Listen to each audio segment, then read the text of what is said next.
মোহাম্মদ ফারদিন। তামিজের হরফগুলো সুন্দর করে পড়ান তো দেখি।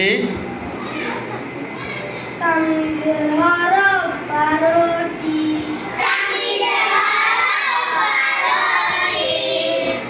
আ ত তা ত জাল জ জাল জ জা জি জা জি صاد سين صاد سين ح ح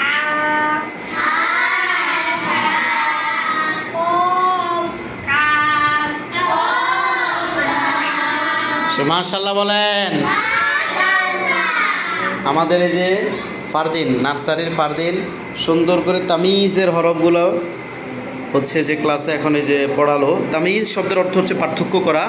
এখানে মানে দুটা হরফের উচ্চারণ অনেকটা এক, কিন্তু বিস্তর একটা পার্থক্য আছে। সেটা হচ্ছে এটা আবার বলেন তো, একটু শুনি, বলেন। এটা হচ্ছে তা, এটা হচ্ছে কি ত, তারপরে এটা কি বলেন তো, লাল উচ্চারণ করতো, মুখে মুখে উচ্চারণ করতো, লাল। লাল এটা হচ্ছে লাল, এটা হচ্ছে র।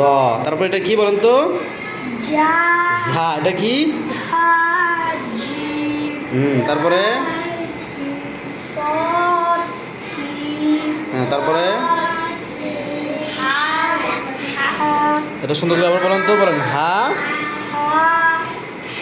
হ্যাঁ, এটা হলো হা, এটা হলো হা।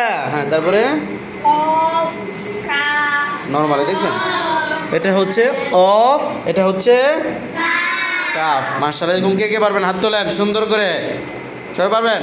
জি আচ্ছা, এই কোরআন যদি শিখতে হয় তাহলে শুদ্ধভাবে শিখতে হবে, বিশুদ্ধভাবে কি করতে হবে, কোরআন শিখতে হবে। আল্লাহ রাব্বুল আলামিন কোরআনের মধ্যে বলেছেন, অরতিল কুরআনা তারতিলা, তোমরা কোরআনকে তার তিলের সাথে, শুদ্ধতার সাথে তিলাওয়াত করো।